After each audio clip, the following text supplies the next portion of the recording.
Thank you very much, Doctor, for joining us on Regional Roundup. First and foremost, the Kigali Protocol has completed feasibility studies in relation to the two networks, the UhuruNet, the UmojaNet, and the feasibility study covered 23 countries. When are these networks likely to become a reality? Just as soon as we get investment. As a matter of fact, we're talking every day with people who might have interest in investing in the initial parts of this network. We would like to start with perhaps the countries in the SADC region who have ratified the Kigali Protocol and are willing to let networks cross their borders into their countries and be operate therein as joint networks. How much investment are you looking for? Well, we thought it was a lot, but now we find that most of the fiber has already been built. And so what we need now is something of the order, in terms of new fiber, is of the order of 10%. Mm-hmm. And there is 20% which is under plan by different entities, mm-hmm. power companies or telecommunications companies, mm-hmm. and 60% is in situ. So what we are talking about now is going to those owners of the networks to lease the capacity that we need to construct a network. Then we need a switching center, which could be in one or two places, and that switching center would then route calls to different parts of the continent. Okay. Now, only 12 countries have signed the protocol, and as you mentioned, only 8 of those have ratified. Yes. What's the deadlock?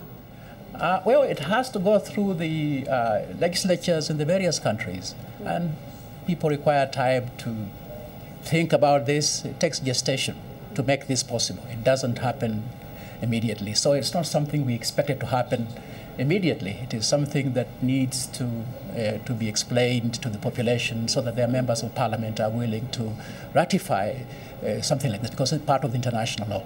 Now, some strong recommendations came out of the recently held forum in Nairobi, which will be tabled to the next 2010 Head of State Summit.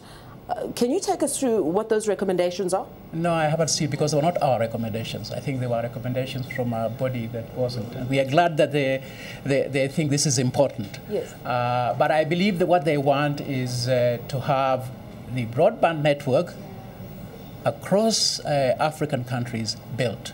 Because if you don't have that built, then you are not able to carry traffic seamlessly across national borders. So that must be at the top of the recommendations that they made to the heads of state. And so we're looking forward to seeing what they have.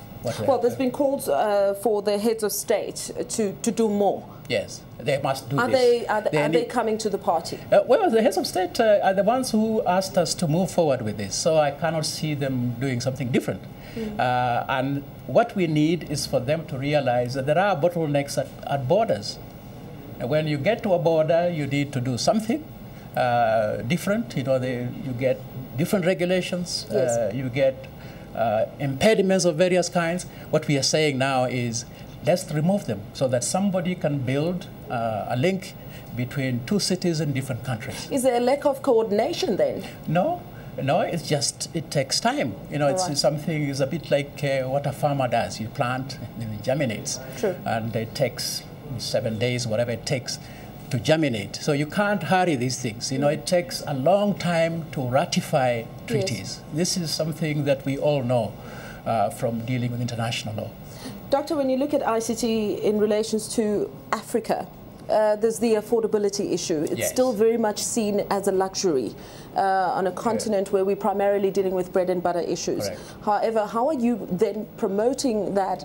It is key in promoting communication amongst each other on the continent. Yes, I think that the lack of infrastructure makes this a scarce good, which then attracts people who want to profit.